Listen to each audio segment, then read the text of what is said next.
Alors, au menu de l'infoanalyse de ce jour, le samedi 12 octobre 2024, l'infoanalyse, c'est un nouveau mot que vous devez mettre sur la liste des mots du panafricaniste Herman le Patriote. L'infoanalyse veut dire l'information analysée. L'information analysée. Donc, je vous informe et j'analyse en même temps l'information. Je vous donne mon point de vue. C'est ce que j'appelle l'infoanalyse. Désormais, c'est un autre mot que vous devez mettre quelque part. Alors, au titre, ça me fait rire, ici fort. Au titre de l'infoanalyse de ce jour, chers camarades, il est important de parler du Burkina Faso. Nous sommes en Afrique. Alors, Madame Aminata Zerbo, qui est la ministre en charge de la transition digitale du Burkina Faso, ok, en collaboration avec le premier responsable du Burkina Faso, Ibrahim Traoré, capitaine président, et en collaboration aussi avec tous les députés, l'hémicycle parlementaire du Burkina Faso, ont décidé de nous informer en tant que nous, population burkinabé. Moi, je me sens burkinabé. Bientôt, j'aurai mon passeport. Tôt ou tard, je vais l'avoir. Donc, je me sens burkinabé. Les burkinabés m'ont déjà adopté dans leur cœur. C'est de ça qu'il s'agit. Mettez beaucoup de cœur si vous aimez Herman le Patriote. Alors, chers camarades, je disais que l'hémicycle parlementaire, les députés, tous les députés du Burkina Faso, le président de la République du Faso, la ministre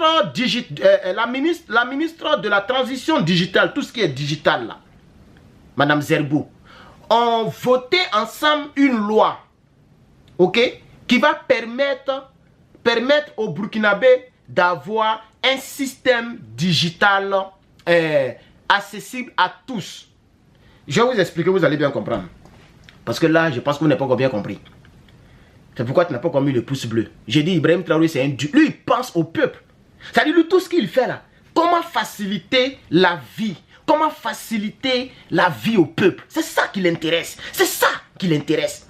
Ici, aux États-Unis, il y a des sites où tu peux aller pour checker l'information facilement sur tout le monde. Tout le monde.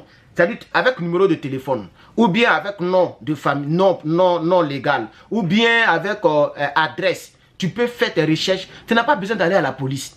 Les sites là sont déjà là. Il y a des sites qui sont gouvernementaux. Il y a des sites que les particuliers eux-mêmes ont créés. Et puis ils prennent les bases de données un peu partout. Ça vole un peu les informations, ça balance. Et c'est légal. Vous comprenez, non? Donc, ici au Faso, il aura maintenant l'accès à l'identité numérique. L'identité numérique. Et le public aura accès à cette identité-là. Ok? Donc, c'est de ça que nous allons décortiquer dans la suite de notre vidéo. Mais avant, j'aimerais vous présenter ce truc que je porte là. Normal, c'est pour les femmes. Hein, voilà, c'est pour les femmes. Mais je le porte pour la pause publicitaire. Vous voyez comment ça me rend. Imagine si je suis une femme. Mais si tu es une femme que tu mets ça. Tu prends seulement, tu mets comme chapeau. C'est déjà bien fait. Voilà, vous voyez, chers camarades. Voilà. Vous voyez que c'est bien fait.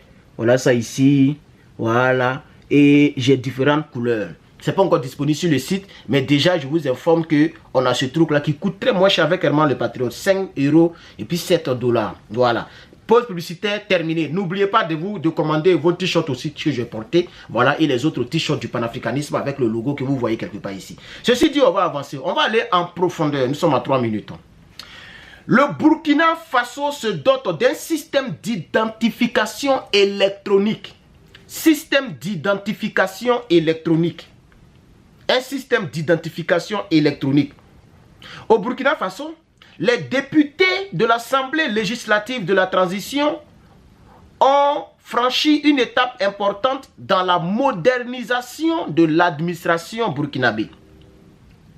En effet, une loi a été votée hier, vendredi 11 octobre 2024, pour permettre l'identité électronique des citoyens. Le Burkina Faso se dote d'un outil très puissant à cet effet contre la fraude publique et pour bâtir un avenir meilleur pour les Burkinabés. Réunis à l'hémicycle, les députés ont donné leur feu vert à l'unanimité à ce projet d'envergure. Ce texte de loi, longuement entendu, vise à doter le Burkina d'un système d'identification électronique fiable et accessible à tous. Tout le public, tout le monde peut avoir accès à ça. Afin de lutter efficacement contre la fraude et améliorer la gestion des services publics. Ça veut dire que tu veux acheter une voiture. Il y a un coin où tu peux aller vérifier. Ça existe ici. Hein? Il y a plein de ces services comme ça de vérification là. Il y en a plein ici comme ça. Tu vois non? Tu veux acheter un téléphone, il y a un service pour ça. Tu veux acheter un terrain, c'est pour lutter contre la fraude. En fait, ça c'est une étape très importante pour la modernisation d'un pays. Quand on dit un pays est modernisé, un pays est développé là, c'est ça là. C'est ça qui est là. Ici, il y a des choses, il y a des trous pour les motos, il y a des trous pour les voitures. Avec le VIN number, le numéro de VIN là, pour les voitures là, tu mets, ça sort. Brrr. Tu peux aller sur Canvas, tu peux aller sur, il y a plein de trucs comme ça. Et c'est accès au public. Oui. Même tu peux, pour savoir si un véhicule a fait accident ou pas accident, il y a même un site, on appelle ça VinCheck. C'est un site gouvernemental. Hein. Et ce site est relié à DMV. DMV qui est Department of Motor Vehicle. DMV. Ce département-là s'occupe de tout ce qui est engin roulant. Moto, sauf vélo bien sûr, mais moto, les motos là.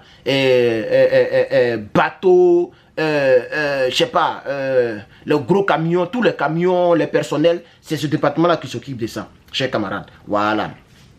Et tu vas sur VinCheck et on te donne l'information. C'est ce que les gens veulent faire pour le public de Burkina Faso. Non, merci, capitaine. Toi et puis ton équipe, merci mon capitaine.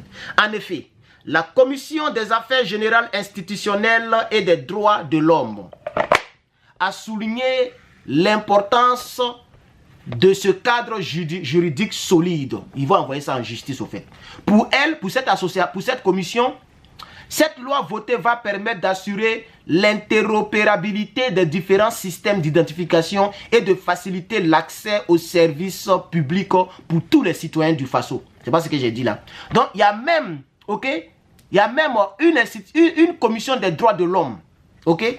La commission des affaires générales institutionnelles des droits de l'homme, elle a validé aussi cela, chers camarades, en Afrique. Elle a validé parce que ça va permettre, ça va faciliter l'accès aux services publics pour tous les citoyens du Burkina Faso. Donc tu veux, c'est un exemple que je donne, hein.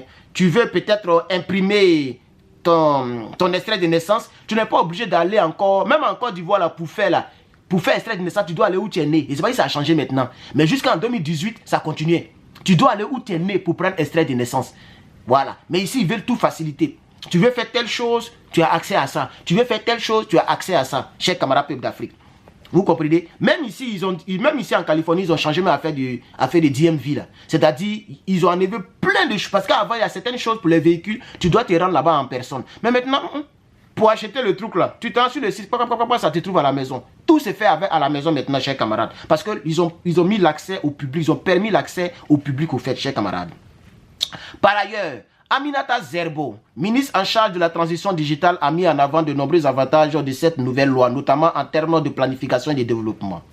En termes de planification et de développement. Ce qui me plaît, c'est que ça va lutter, ça lutte contre les fraudes, au fait.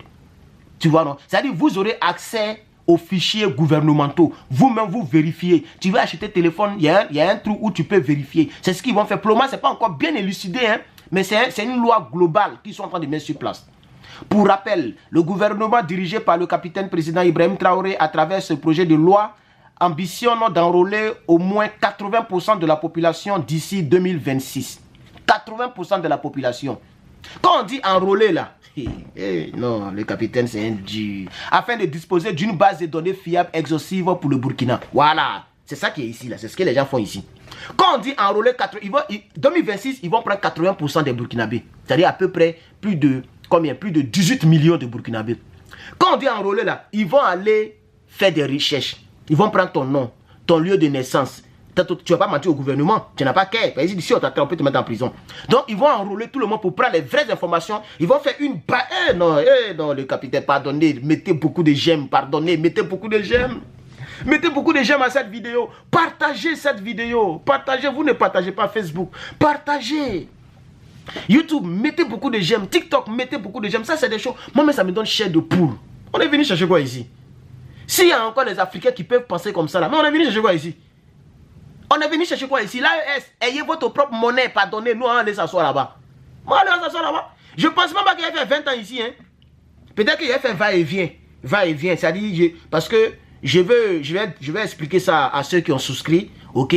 Voilà, il y a un truc que je vais vous expliquer que je ne vais pas mentionner ici. Voilà. C'est ce genre de boulot-là que je vais faire qui te permet, où tu peux bouger. Par exemple, moi, j'ai fini ma vie en Afrique. Hein. Donc, vous voyez, nos chers camarades. Donc, je disais qu'il va enrôler 80% de la population d'ici 2026 pour faire déjà une base de données.